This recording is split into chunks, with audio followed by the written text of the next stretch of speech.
तो स्वादिष्ठान चक्र आपकी सेक्सुअल लाइफ को दिखाता है।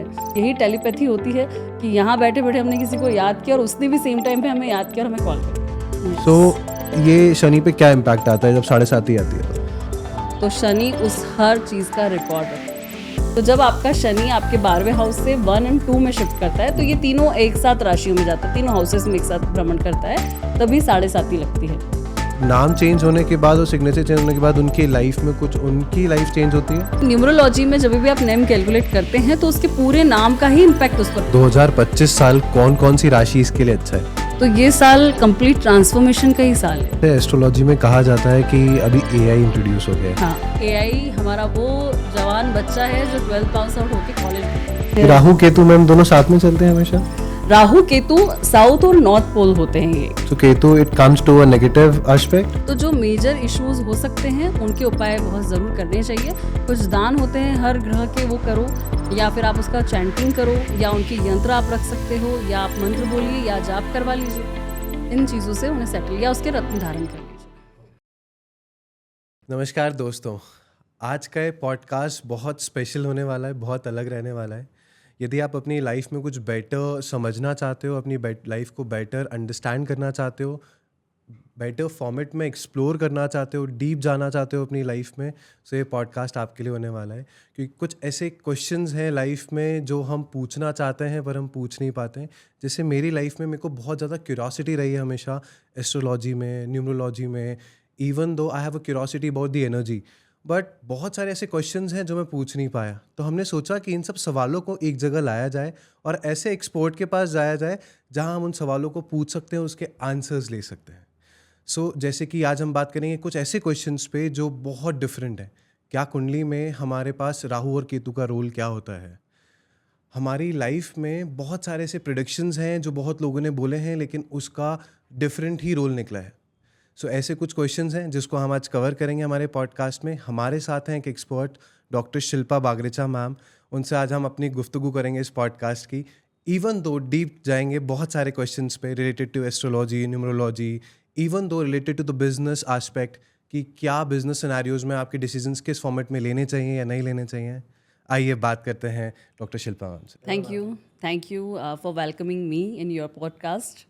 Thank you ma'am. जैसे हम बात करेंगे, आपने अपनी ओवरऑल करियर जर्नी में आपने 50,000 से ज़्यादा लोगों की लाइफ को चेंज किया है, देखा है, एंड उनकी लाइफ बदली है, इवन कंसल्ट किया है। सो कैसा एक्सपीरियंस रहा है उसमें आपका? ये जो जर्नी है मेरी इतने सारे लोगों से कनेक्ट करने की और सभी को कंसल्टेशन देने की, ये जस्ट मेरी, जब मैंने कॉलेज स्टार्ट किया था तब से ही मैं वॉलंटियरशिप में थी, आर्ट ऑफ लिविंग के सहजी रही हूँ, और कई सारे हमने वॉलंटियरशिप में कई लोगों की सेवाएं भी की हैं। एंड देन सबसे पहले जो स्टार्ट किया था वो किया था एनर्जी वर्क के थ्रू, जो चक्रा मेडिटेशन होता है। तो सबसे पहले जब भी आप किसी चीज़ को डिलीवर करते हो, चाहे वो कंसल्टेशन फॉर्म में हो या फिर थेरेपी के फॉर्म में हो, जब तक कि प्रोमिनेंट रिजल्ट्स आपकी लाइफ में नहीं आते, आप सेल्फ रियलाइजेशन मोड पे नहीं आते हो, तब तक आप किसी और की लाइफ में वो चेंज नहीं बना सकते। So what is exactly the astrology और ये होती क्या है? सबसे बेसिक चीज़ जो हम बोलें, अगर हमारे वैदिक एस्ट्रोलॉजी की बात करें, तो कंप्लीट हमारे इंडिया में जो ऑकल्ट की डिफरेंट मोडालिटीज़ हैं वो पहले भी थी और कई सदियों पुरानी है सारी चीज़ें हैं, बट धीरे धीरे इंट्रोड्यूस हुई हैं। वैदिक एस्ट्रोलॉजी या फिर वेस्टर्न एस्ट्रोलॉजी की हम बात करते हैं तो जितनी भी ये सारी एस्ट्रोलॉजी जो है, सबसे पहले तो इसका एस्ट्रोनॉमिकल यूज़ और एक एस्ट्रोलॉजिकल यूज़, ये दोनों कंसेप्ट पे काम करता है। जिसमें साइंटिफिक वे पे अगर हम बात करें तो जितनी भी सूर्य के साथ में जितने भी ग्रह चक्कर लगाते हैं और पृथ्वी से जो उनकी दूरी होती है ग्रेविटेशन फोर्स के थ्रू ये जो कनेक्टेड होते हैं, इसी से एस्ट्रोनॉमी में वो सारे रिकॉर्ड्स होते हैं कि जब भी अर्थ अपने एक्सिस पे घूमती है तो उसके सराउंडिंग में जितने भी प्लैनेट्स हैं जो कि सूर्य के इर्द गिर्द चक्कर लगा रहे हैं, तो उसके थ्रू हमारी लाइफस्टाइल पे, या फिर कह सकते हैं कि भौगोलिक या जियोग्राफिकल जो चेंजेस आते हैं, सीजनल चेंजेस आते हैं, वैसे ही अगर चेंजेस प्लैनेट पे हैं तो प्लैनेट पे रहने वाले भी तो हम ही लोग हैं। ह्यूमन बॉडी पे भी उसके इफेक्ट्स वैसे ही होते हैं। तो वो जो हमारी बॉडी पे इफेक्ट्स आते हैं वो हमारी सिर्फ बॉडी पे नहीं होते, वो हमारे मेंटल बॉडी पर भी होते हैं, वो हमारी इमोशनल बॉडी पे भी होते हैं और हमारी सोल बॉडी पे भी होते हैं। मॉर्निंग में जब सूर्य उगता है तब भी हमें बड़े फ्रेशनेस लगती है, हमें लगता है वाह यार दिन हो गया, आज कुछ नया करना है। ये हमारे दिमाग में आया, तभी हम एक्टिंग फॉर्म में आके उठते हैं, अपना काम करते हैं, या फिर मून जब रात होती है तो हम सो जाते हैं, हमें पता है कि हाँ सोना है, बॉडी रिलैक्स हो जाती है, वो इतनी शीतलता प्रदान करता है। तो ये तो हमारे रियल फैक्ट्स हैं ना, जो हम डेली जी रहे हैं, डेली अप्लाई कर रहे हैं। तो वैसे ही चेंजेस जब सारी दुनिया में, जब हमारे अंतरिक्ष में वो सारी चीज़ें होती हैं, तो उसके जो इफ़ेक्ट्स आते हैं हमारी लाइफ में, तो वो ग्रहों के इफेक्ट आपकी लाइफ में भी प्रोमिनेंट रिजल्ट्स लेकर आते हैं। अब वो कैसे लेकर आते हैं? क्योंकि आपकी सोच में चेंज ला दिया ना। मान लीजिए कभी कहते हैं कि बहुत रेट्रो चल रहा है अभी, मान लीजिए मरकरी रेट्रो है। मरकरी रेट्रो, जब बाहरी जितने भी ग्रह हैं, पृथ्वी जब उसकी तरफ से पीछे से घूमती है, तो वो ऐसे लगते हैं जैसे गति में पीछे की तरफ जा रहे हैं, रेट्रो फॉर्म में जा रहे हैं, मतलब कि उनकी गति पीछे चल रही है, उसे रेट्रो कहा जाता है। तो इसका इफेक्ट हमारी लाइफ में क्या पड़ता है? मरकरी क्या है? हमारा कम्युनिकेशन है। आप लोग जो काम कर रहे हो, डिजिटल मीडिया, ये सब कुछ वही है। और जब भी आपका कम्युनिकेशन, मतलब आपने जो बात की है, अगर वो रेट्रो है, इट मीन्स कि आपने जो पहले किसी से बोला है, पहले आप उसे एनालाइज करो कि कहीं आपके कोई डिसीजन गलत तो नहीं थे, आपने लोगों को किसी तरह का ऐसा कमिटमेंट तो नहीं दे दिया जो शायद पूरा ही नहीं कर रहे हो। क्योंकि हमेशा हमारी लाइफ मूव ऑन करती है, आगे बढ़ना है, आगे बढ़ना है, बट पीछे क्या किया? तो कोई भी प्लेनेट, हर प्लेनेट की अपनी रेट्रोग्रेड एक स्थिति आती है। तो जब भी वो पीछे जाए, उसी से रिलेटेड कामों को आप देखो। शुक्र रेट्रो हो रहा है, मतलब आपने अपने रिलेशनशिप में कुछ ना कुछ ऐसा छोड़ा है जहाँ कोई क्लोजर नहीं दिया आपने, जहाँ पे आपने शायद कन्फेस नहीं किया आप उस चीज़ को प्रॉपर तरीके से, क्योंकि वो टू वे कम्युनिकेशन था, टू वे रिलेशनशिप था। तो वो भी इफेक्ट डाल। सो ये हाउ यू आइडेंटिफाई दिस? ये तो आपकी पोजीशन, आपके जो चार्ट्स होते हैं, उसी में ही आपको पता चल जाती है कि जब भी आपने देखा होगा आपकी कुंडली में स्टार्स बने होते हैं। कोई प्लेनेट है, किसी भाव में है और वहाँ पे स्टार बना है उस भाव पे, मतलब उस प्लेनेट के ऊपर, इट मीन्स कि वो उसकी रेट्रोग्रेड स्थिति में, मतलब आपका पिछला जन्म, आपके पीछे छूटे हुए काम, वो सारे, तो पुनर्जन्म से लाई हुई चीज़ें जो आपने शायद अधूरी छोड़ दी थी, वो आपको इस जन्म में भुगतने मिलेंगी। भुगतना इन द सेंस कि वो लाइफ में इवेंट्स वापस से आने वाले हैं। मे बी पिछले जन्म के कुछ लोग ऐसे होंगे जो आपकी इस लाइफ में आपको कनेक्ट करेंगे, और शायद जो उनसे उस समय आपने रिश्ता पूरा नहीं किया, उस चैप्टर को आपको भी क्लोज करना है। तो ये सब एस्ट्रोलॉजी में सब चीज़ें कवर होती हैं? हाँ जी, ये सब ऐसे कवर होती कि देखिए, जैसे मैंने आपको बताया कि ये इवेंट इतने टाइम तक हुआ, तो आपकी जो महादशा है, महादशा मतलब आपका जो मेजर प्लेनेट आपकी राशि में आया, देन उसके बाद में उसके अंतर में कौन आया, फिर प्रत्यंतर में कौन आया, तो वो आपके मन के भाव को ट्रिगर करेगा। उसमें जो प्लेनेट बैठा होगा, महादशा मान लीजिए गुरु की चल रही है, तो आप अपनी लाइफ में, अपने काम में बहुत सारी स्ट्रेटेजी प्लान करोगे, बहुत सारी चीज़ों को एक्सपांशन दोगे। गुरु क्या है? एक बड़ा ग्रह है, सबसे बड़ा ग्रह है, नॉलेज को भी बहुत बड़ा करता है, आपकी लाइफ को भी बहुत बड़ा बनाता है, और आपकी सोच को बहुत बड़ा विजन देता है। तो आप अपनी लाइफ में उन चीज़ों में एक्सपांशंस लेते हैं, और उसके साथ अगर आके राहु बैठ जाए, तो जब भी ये गुरु और राहु का योग बन जाए, तो गुरु चांडाल, मतलब कि गलत बुद्धि से अच्छी चीज़ें पाने की कोशिश करना। पाखंडी लोगों को भी कह सकते हो, ऐसे लोग जो बहुत चालाक होते हैं कि मैंने अपनी बात इसलिए से बोली क्योंकि मुझे इससे काम निकलवाना है, बट सामने वाले के सामने मैं कैसा फ्रेम हो रहा हूँ कि मैं तो गुरु हूँ, तेरा बहुत अच्छा करना चाहता हूँ। Yes. तो ये इस तरह से अगर प्लैनेट्स की युति बनती है, वो आपकी पूरी पर्सनैलिटी को चेंज कर देती है। आपको खुद लगता है यार मैं ऐसा तो नहीं था, बट मैंने अपना काम बड़ा स्मार्टली कर लिया। राहु स्मार्टनेस देता है और गुरु ज्ञान देता है। तो जब बहुत चालाकी और गुरु की समझदारी आ जाए, तो चालाक गुरु बन जाता है, मतलब अपने फायदे के लिए काम करेगा। सबसे पहले भला हो तो मेरा हो, देन फिर आपका स्टार्ट हो जितना भी हो। Very good, very good. And even ma'am, ये ग्रह बेसिकली कैसे कवर अप करते हैं हमारी लाइफ को? देखिए, हाँ, ग्रह कैसे कवर अप करते हैं, तो इसे मैं बिल्कुल सिंपल लैंग्वेज में आपको समझाती हूँ कि जब भी पहले तो हम कुंडली की बात करें, आपकी कुंडली में जो लग्न होता है वो आपकी पूरी पर्सनैलिटी है ना। अब आपका जो पर्सनैलिटी है, आप हाइटेड हो, आप फेरी हो, और आप बहुत मीन्स आप अपनी चीज़ों में बहुत अच्छा कर रहे हो, कम्युनिकेशन स्किल्स को यूज़ कर रहे हैं, मतलब कहीं ना कहीं आप पे बुध का इफेक्ट भी है आप में, क्योंकि आपका एस्थेटिक्स ऐसे हैं, तो हो सकता है आपका चंद्रमा और सूर्य इनकी युति बन रही हो, जो कि आपको कलर टोन भी फेयर देता है। आपकी हाइट बढ़ाने के वाला आपका मंगल हो सकता है। मंगल की पोजीशन कम इसलिए रखते हैं क्योंकि सूर्य जो है वो लालिमा के साथ फेयरनेस देता है, तो उसके साथ चंद्रमा कनेक्टेड होता है। तो ऐसे में आपका लग्न कुंडली जो है वो आपको दिखाने वाला, मतलब दुनिया आपको किस नज़र से दिखेगी, आप कैसे अपने आप में होते हैं। आपकी जो राशि होती है, जहाँ चंद्रमा होता है, वो आपके मन को दिखाता है कि आप कैसा सोचते हैं, आपके इमोशंस कैसे हैं, आप लोगों से कैसे कनेक्ट करते हैं, आपको रिश्ते कैसे चलाना पसंद है, क्या चीज़ आपको बहुत अपील करती है, क्या आप बहुत प्रैक्टिकल हो कि आपकी लाइफ में आपकी जो भी चीज़ें हो रही है उसे आपने लेट गो किया, चलो आगे बढ़ते हैं, या फिर आप पास की चीज़ें बहुत बचा के रखते हो कि नहीं नहीं, मुझे तो ये चीज़ बहुत ज़्यादा इफेक्ट कर रही है और मैं इसी के साथ जीऊँगा। मतलब आपकी लाइफ के मेजर डिसीजंस आप इमोशंस के बेस पे लेते हैं। देन आपका जो सूर्य है वो आपकी सोल है। तो पूरी कुंडली में जहाँ भी सूर्य बैठा है वही ये दिखाता है कि किस डिज़ायर को लेकर आप आए हो और उसने किस हाउस को एक्टिवेट कर दिया। मान लीजिए आपके कर्म भाव में ही सूर्य आ गया, तो पिछले जन्म का कोई तो ऐसा काम था जो पूरा नहीं हुआ और इस जन्म में आपकी लाइफ में सारी चीज़ों की प्रायोरिटी होगी, लेकिन सबसे बड़ी प्रायोरिटी आपका काम होगा। तो सूर्य की पोजीशन से तो आपकी सोल डिज़ायर पता चलती है कि आखिर चाहते क्या हो आप। सो ये सारे ग्रह हमारी हर एक चीज़ को आइडेंटिफाई करते हैं। Yes yes yes. जैसे आपका पहले सूर्य की बात करते हैं। सूर्य हमारी इम्यूनिटी सिस्टम है। कुछ लोग हैं जो बहुत फ्रिक्वेंटली बीमार पड़ जाते हैं, सीजन चेंज हुआ नहीं कि वो बीमार पड़ गए, मतलब उनका सूर्य वीक है ना। और सूर्य अच्छा है तो कितनी भी बड़ी बीमारी उनसे होकर गुजर जाए, फ्रैक्चर हो जाए, बट वो काम बंदा करेगा ही करेगा, उसे ऐसा लगता ही नहीं कि मैं बीमार हूँ। उनका सूर्य बहुत अच्छा होता है। चंद्रमा तो सूर्य बेसिकली एनर्जी को देता है। एनर्जी, इम्यूनिटी सिस्टम, इस सभी को आपको दिखाता है। और वो ऐसे लोग हमेशा गिवर होते हैं, मतलब आप हमेशा देने वाले बनोगे, आपको लेने की इच्छा नहीं होती है। घर में बड़े बुजुर्ग कैसे होते हैं, जो सबको देते हैं, प्रोटेक्ट करते हैं, वैसे ही वो सूर्य वाला व्यक्ति होता है। अगर आपके मन में ये भाव है कि आप सभी का ध्यान रखना चाहते हो और आप हमेशा देने की इच्छा रखते हो कि अरे मेरे पास तो सब कुछ है, जो होगा उसमें आप कंप्लीटनेस फील करते हो, तो वो फिर आपका सूर्य बहुत अच्छा बताता है। चंद्रमा आपका अच्छा है तो वो आपके मन का कारक होता है।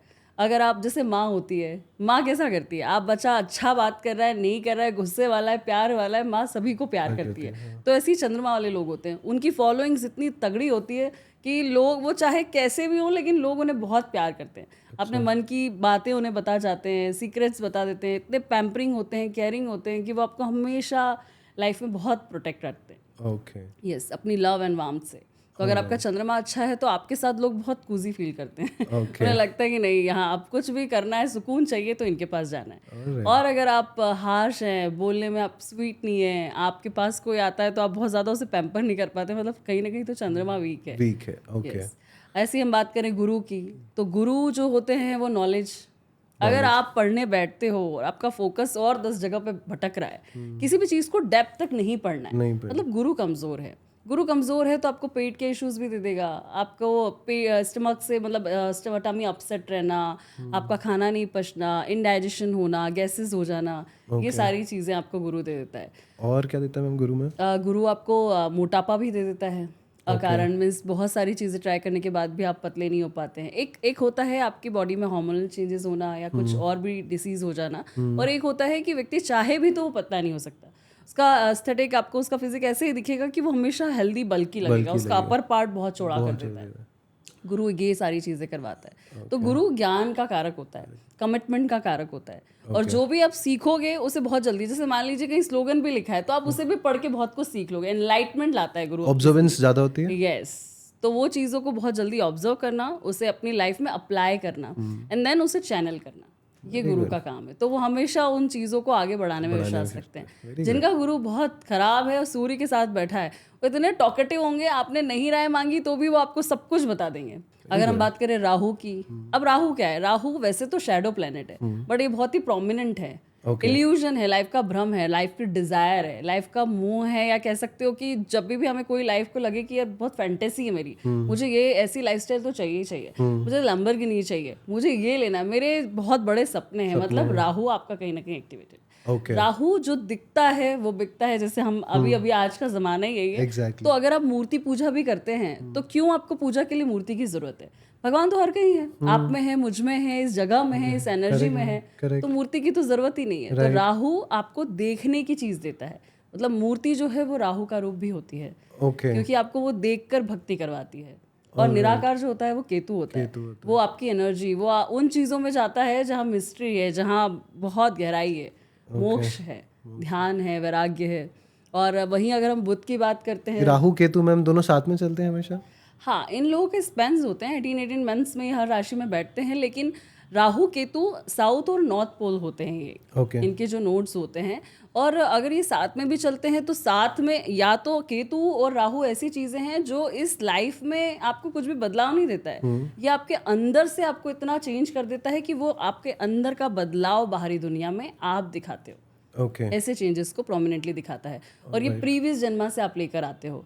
राहु डिज़ायर लेकर आता है, जो कि आपको इसी जन्म में आप आए हैं, और आपकी कुंडली में अगर राहु बैठा है किसी ऐसे भाव में, तो उसी चीज से रिलेटेड आपको डिजायर देगा। केंद्र में आ गया तो ऐसा व्यक्ति बहुत ज्यादा अपने ऊपर खर्च करने वाला बनेगा। उसे हमेशा ये दिखना है कि नहीं मैं ब्रांडेड दिखूं। मतलब कि मुझे कोई देखे तो मुझे फॉलो करने की कोशिश करे, मेरी तारीफ करे, इस तरह का पर्सन वो बन जाता है। तो राहु आपको हमेशा जिस भाव में बैठेगा उस जगह की डिजायर दे देगा। अगर आपको वैसे केतु अगर बैठ गया सप्तम भाव में बैठ गया, 7th हाउस जो हमारे मैरिज का होता है, पार्टनरशिप का होता है, तो ऐसे में आपको पार्टनरशिप बहुत ज्यादा फलती नहीं, क्योंकि डिटैचमेंट क्रिएट कर देता है। चीजों को छोड़ता है वो। खुद के साथ बैठ गया तो वैरागी बन जाएगा कि उसे कोई भी दुनियादारी से मोह माया नहीं है, खुद को लेके भी बहुत ज्यादा वो नहीं, कैसा दिख रहा हूँ, क्या कर रहा हूँ, ठीक है। So Ketu it comes to a negative aspect? नहीं, उसे नेगेटिव तो नहीं कह सकते हैं। केतु आपके अंदर डिटैचमेंट लाता है।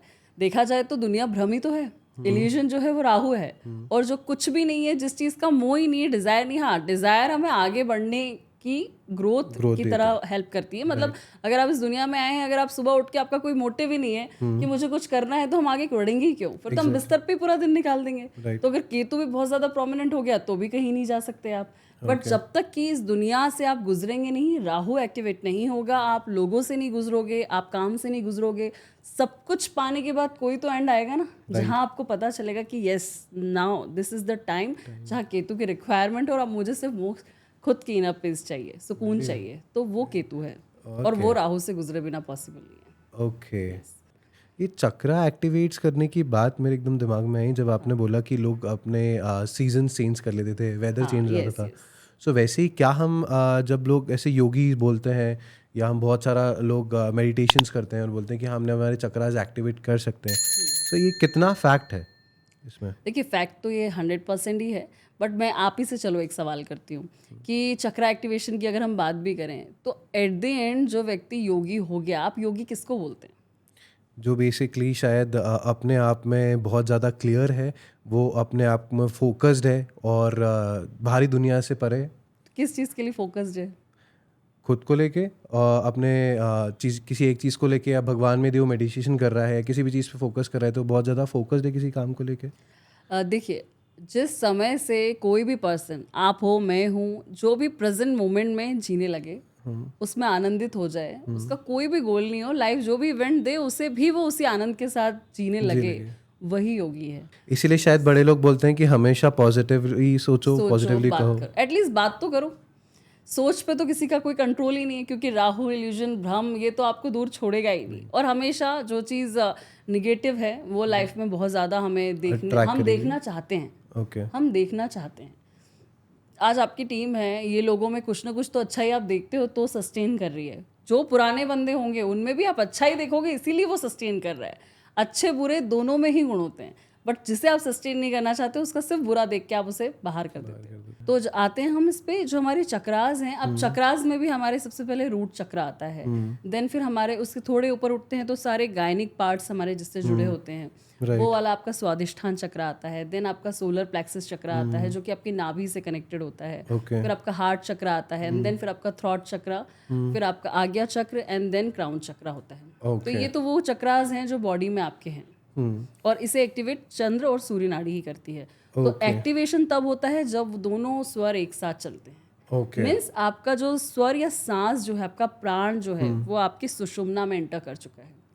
तो जो यूनियनशिप में सुषुम्ना नाड़ी आपकी बॉडी के सेंट्रलाइज पोर्टल्स हैं, वो तभी एक्टिवेट होते हैं जब दोनों स्वर बैलेंस होते। तो इसीलिए तो योगी हमेशा वो जानता है कि मुझे अपनी चेतना को कहाँ रखना है। वो अलर्ट होता है अपनी श्वास के लिए, इसीलिए वो अपने प्राण को हमेशा बैलेंस रखता है, और मैक्सिमम टाइम जिसका बैलेंस्ड होता है उसी का ही चक्र एक्टिवेशन पे आता है। लेकिन सबसे मेजर और बेस चक्रा जो है रूट चक्रा, जो कि आपके मल्टीपल लाइफ के पैटर्न्स के साथ कनेक्टेड है। जितनी मेमोरीज हैं, जितनी ज़्यादा आपकी नॉलेज है, विजडम है, बुरे ट्रॉमेटिक इवेंट्स हैं, जो भी आप लेके आए हो, वो उस रूट में ही स्टोर्ड है। अब आप सोचो कि उतने सारे कार्मिक नॉट्स को तोड़ना है और उससे फिर ऊपर उठना है, तो नीचे के कार्मिक चक्रास को क्लियर करने के लिए ही बहुत टाइम लग जाता है। कई बारी आपकी ऊर्जा सिर्फ नीचे ही स्टोर होती है। कितने लोग हैं जो लव रिलेशनशिप में होते हैं, आजकल तो लिविंग चल रहा है, उसके साथ लोग रिलेशनशिप में ही शिफ्ट, मतलब बहुत इतना कांस्टेंट ही नहीं कि 1-2 साल भी रिलेशनशिप चला ले, एक ही टाइम में 2-3 लोगों को चला रहे होते हैं। है ना। तो वो क्यों है? क्योंकि आपके रूट में जो एनर्जी है वो ऊपर जा ही नहीं रही है। वो एनर्जी तो है, रूट में सबसे ज़्यादा सुप्रीम एनर्जी होती है, देन सबसे ज़्यादा क्राउन पे होती है, क्योंकि वो यूनिवर्सल एनर्जी के साथ कनेक्ट करती है। तो क्यों हम भोगी बन जाते हैं, हम लस्ट में चले जाते हैं, फिजिकल रिलेशनशिप्स हैं, देख के ही अच्छा लग रहा है, उसके साथ एंजॉय कर लिया, फिर हम कहीं और शिफ्ट हो जाते हैं। तो ये चीज़ें इसीलिए होती है क्योंकि आपके रूट की जो एनर्जी है वो आप कहीं ना कहीं तो जाएगी। कोई बच्चा अगर बहुत ज़्यादा एक्टिव है, मतलब मान लीजिए फिजिकली एक्टिवेटेड, तो उसको आप या तो कुछ कुंफू कराटे सिखा दो या तो स्पोर्ट्स में डाल दो, तो उसको पॉजिटिव शिफ्ट देते हैं आप। लेकिन अगर आप बच्चे को खुला छोड़ देंगे घर में, टीवी मोबाइल और खेलता ही रहेगा, तो वो घर में तोड़फोड़ करता है, तो वो डिस्ट्रक्शन का कारण बनती है। वैसे ही अगर आप रूट चक्रा की एनर्जीज को ऊपर नहीं उठाते हैं, एनलाइटमेंट पे नहीं लेके जाते हैं, तो वो फिर आपको लस्ट की तरफ धकेलती है, आपको एडिक्शन की तरफ धकेलती है, आपको पोजीशन दे देती है, आप जिद्दी बन जाते हो और अपनी मर्जी का करते हो। तो हमारे अंदर का रावण भी रूट है और हमारे अंदर का स्वर्ग जो एनलाइटमेंट देगा वो भी रूट ही है। Very good. एंड मैम, इसको एक्टिवेट करने के लिए जनरली क्या प्रैक्टिस की जाती है? सबसे इजीएस्ट प्रैक्टिस है ब्रीदिंग प्रैक्टिस। यस, आपको कुछ और करना ही नहीं है। आजकल लोग, वैसे टाइम हमारे पास सब चीज़ों के लिए, हम बुरे मूड में होते हैं तो हम पूरा दिन अपना काम छोड़ के सिर्फ अपसेट ही रहेंगे, अच्छे इमोशनल सॉन्ग सुनेंगे, घूमने चले जाएंगे। और अगर हमारे पास उतने ही 12 घंटे 24 घंटे सभी के पास है, हम अपना काम अगर हमें करना है तो हम उन्हीं घंटों में अपने सारे काम भी वाइंड अप कर लेंगे करके, है ना। तो ये सिर्फ एक एक्सक्यूज़ है कि हम नहीं कर पाते हैं या हमें टाइम नहीं मिलता है। सबके पास टाइम है, बस प्रायोरिटी उस चीज़ की नहीं है। एक बहुत अच्छी लाइन मुझे हमारे कोई सीनियर थे, उन्होंने कही थी कि सभी की लाइफ में सेम टाइम है, सब कुछ है, पर सभी व्यस्त बोलते हैं मैं बहुत बिजी हूँ, मैं बहुत बिजी हूँ। कोई भी इतना व्यस्त नहीं है, सब अस्त व्यस्त है, कोई भी प्रायोरिटाइज नहीं है। जो सामने आ गया वो सबसे अच्छा तुम्हारा ये काम करना था, ठीक है ये कर लेते हैं। अच्छा तुम्हें कहीं लेके जाना था, ये कर लेते हैं। रैंडमली हम स्क्रॉल कर रहे हैं हमारे मोबाइल को, उस पर कुछ दिख गया, अरे ये कुछ नया हो सकता है, अरे प्रीवियस पुराना क्या। तो आपको वो टैली करना ज़रूरी है, उसको पकड़ना ज़रूरी है। Right, very good ma'am. So ये चक्रास के लिए मुझे बहुत कन्फ्यूजन्स थे लाइफ में, and you have clear it out. शायद हमारी ऑडियंस भी उस चीज़ को लेके बहुत क्लियर हुई होगी। इट मीन्स आपका रूट बहुत ज़्यादा डेविएटेड है, डाइल्यूटेड है, स्टक्ड है वहाँ पे एनर्जी, उसे ठीक करना बहुत ज़रूरी है। जो जैसा आपको बोल दे वैसे आप इन्फ्लुएंस हो रहे हो, आपका ब्रेन वॉश करके कोई भी जा रहा है। आज आपको ये मिला आप वैसा कर रहे हो, कल आपको कोई और मिला आप वैसे करने लगे, इट मीन्स आपका रूट खराब है। तो उस पर काम करना बहुत ज़रूरी। इनकी अपनी अपनी चैंटिंग्स होती है। इसके लिए आपको लम का उच्चारण करना होता है। जब आप यही ब्रीदिंग प्रैक्टिस करते हो, आपको लाउडली इसमें लम का उच्चारण करते हो। रेड कलर की इसकी एनर्जी होती है, और क्योंकि ये स्टोर्ड है, अपने एथिक्स के साथ जुड़ा है, ये धरती की तरह है। ओके, तो हमारा जो चल है, जो हमारे पैर हैं, वो सारा रूट है। तो इस अर्थ के साथ जो ग्रेविटेशनल फोर्स है वो रूट के साथ कनेक्टेड है। तो सबसे ज़्यादा ही टफ ये है इसे ब्रेक करने वाला। इसके बाद आपका स्वादिष्ठान आता है। तो स्वादिष्ठान चक्र आपकी सेक्सुअल लाइफ को दिखाता है, आपके रिलेशनशिप्स को दिखाता है। अगर आप लोगों के साथ कनेक्ट कर रहे हो और आपको प्लेजर नहीं मिल रहा है, आपको बुरे एक्सपीरियंसेस मिल रहे हैं, तो वो आपके इसको स्वादिष्ठान को बिगाड़ देते हैं। तो वो एक्सपीरियंस आप फिर नया पार्टनर के पास भी जाएंगे तो आपको दिमाग में प्रीवियस ही ट्रिगर करेगा, कंपैरिजन मोड पे आ जाएंगे। आपको अच्छा भी देने की कोशिश करेगा तो भी आप उसमें से बुरा लेंगे। तो जब भी रिलेशनशिप में आप प्लेजर नहीं फाइंड आउट कर पाओ, डिटैचमेंट लगे, आपको लगे कि नहीं सब कुछ सही नहीं है, जबकि पार्टनर वाकई बहुत अच्छा है, मीन्स आपका स्वादिष्ठान खराब है। यस, और अगर सब चीज़ें बैलेंस्ड हैं, बहुत हैपनिंग हैं, अच्छे रिलेशनशिप्स आप कैरी कर रहे हो और लोग आपकी तरफ अट्रैक्टेड हैं और आपका गायनिक पार्ट बहुत अच्छा है, तो ऐसी कंडीशन में आपका स्वादिष्ठान बहुत बैलेंस्ड होता है।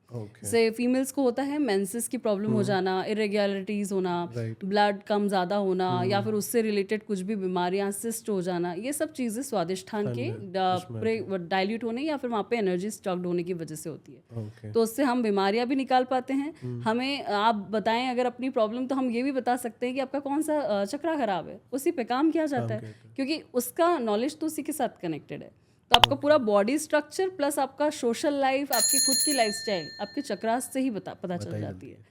बहुत सारी चीज़ों की क्लैरिटी मिल जाती है। हाँ, आपका सोलर प्लेक्सस, नाभि चक्रा, जितने भी लोग बहुत ज़्यादा इन्फ्लुएंशियल पर्सनालिटीज़ होती हैं, लोग जिन्हें सुनना पसंद करते हैं, जिन्हें देखना पसंद करते हैं, एडमायर करते हैं, या वो अपनी लाइफ में बहुत सक्सेसफुल हैं, या हम भी अपनी अपनी लाइफ में जितने भी सक्सेसफुल हो पाए हैं वो हमारे सोलर प्लेक्सस की वजह से।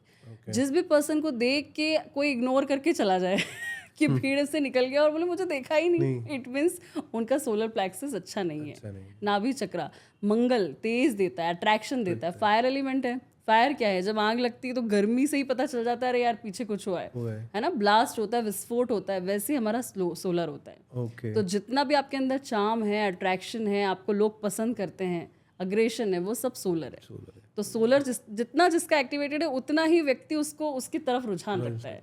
तो कई सारे लोग ऐसे हैं जो बिल्कुल बुझी हुई बत्ती की तरह दिखते हैं उन्हें अपना सोलर एक्टिवेट करने की ज़रूरत है, क्योंकि जब तक लाइफ में फायर नहीं होगी कुछ भी प्रोडक्टिव नहीं हो सकता है। और इसको एक्टिवेट करने के लिए क्या उपाय किए जाते हैं? इसके लिए भी मंत्रा चैंटिंग है, प्लस नाभि के साथ कनेक्टेड है। अगर आप अपना लेवल भी ठीक करना चाहें तो कुछ वैसे तो इलायची भी रखी जाती है नाभि में, कुछ नाभि के ऑयल्स होते हैं जिसे लगा कर भी आप उसे एक्टिवेशन के साथ में आप ब्रीदिंग प्रैक्टिस कीजिए, उसका उच्चारण कीजिए। तो इसका ल व र य हम ऐसे करके इसके सारे चैंटिंग्स होती हैं। वो आप मतलब एक एक चैंटिंग स्पेसिफिक चक्रास के लिए होती है, वो करना चाहिए। और ये भी नहीं कर सकते हैं आप तो सिर्फ अपना गुरु मंत्र बोलिए या फिर ओम की चैंटिंग कीजिए। ओम हमेशा मेरा मंत्र जाप पे ज़्यादा विश्वास रहा है कि मुझे लगता है कि जिस तरह से अगर आपके साथ कोई क्राउड बैठता है सुबह सुबह, आपको 3 तरह से गुड मॉर्निंग बोल सकता है। हे हाय गुड मॉर्निंग, आपको कितना अच्छा लगेगा, वाह यार मैं तो बहुत डल फील कर रहा था, इसके गुड मॉर्निंग ने दिन बना दिया और कभी कभी ऐसा होता है कोई आया गुड मॉर्निंग, ठीक है गुड मॉर्निंग हुई है, और कोई सिर्फ मॉर्निंग बोल के चला जाता है इग्नोरेंस फॉर्म में। ये तीनों तरीके के इंप्रेशंस आपके माइंड में तो ट्रिगर करते हैं, राइट। है ना। तो वैसे ही जब भी कोई मंत्र आप प्रोनाउंस करते हैं उसका वाइब्रेशन आपको एक शिफ्ट देता है। अब वो सबकॉन्शियस शिफ्ट होता है क्योंकि ओम से रिलेटेड कोई बातचीत नहीं है। तो हमारा जो कॉन्शियस वर्ल्ड है वो इतना सीमित है, इतना नॉलेज सीमित है कि हम सिर्फ बातों को समझ पाते हैं, हम उस चैंट की वाइब्रेशन को नहीं समझ पाते। बट हमारा सबकॉन्शियस समझता है, वो समझता है कि ये वाला हाय था या फिर ऐसे ही इससे काम धकाने। कई लोग दिन भर माला जाप करते हैं बट उसका कोई मोटिव नहीं है, कोई संकल्प नहीं है, कोई शिफ्ट नहीं है। आप प्रॉपरली प्रोनाउंस कीजिए, आप देखना आपको बहुत कामनेस देता है, आपको स्टेबल करेगा और आपके नॉलेज को प्रॉपर तरीके से एग्जीक्यूशन में लेकर आएगा। ओके। सो ये सारे मंत्रास बेसिकली आपने अपनी लाइफ में जितने भी चक्रास हैं उसको एक्टिवेट करने के लिए हेल्पफुल रहते हैं। Yes definitely. और यदि हम इन चीज़ों को करते हैं तो हमें उसको सॉल्यूशंस भी अपनी लाइफ में देखने को मिलते हैं। यस मिलते हैं, क्योंकि आपने मान लीजिए चैंटिंग की तो आपके अंदर एक वाइब्रेशन हुआ, ठीक है। अभी मान लीजिए हम एक प्रैक्टिस करते हैं, हम करते हैं इसे, आप करिए, हम अभी रियल टाइम में से ट्राई करते हैं, हमारी ऑडियंस भी कर सकती है इसे, एग्जैक्टली। है ना। तो हम इसे रब करेंगे, ठीक है। यहाँ हमारी रेकी प्रैक्टिस में सिखाते हैं। सबसे पहले साइंटिफिकली आप देखो आपके पास एनर्जी है भी या नहीं। राइट। कई सारे लोग आते हैं बोले एनर्जी रेकी हीलिंग सीखनी है। हीलिंग्स कहाँ से आती है? कोई यूनिवर्स का जादू थोड़ी ना है, ये आपके अंदर ही है। ये आपने किया, फिर आप इसे ऐसे करो, शेक करो, फिर आप इसे शिफ्ट मतलब फिस्टिंग, फिर उसको आप ओपन करो, फिर आप इसे शेक करो। ओके। अब और फास्ट करो, और फास्ट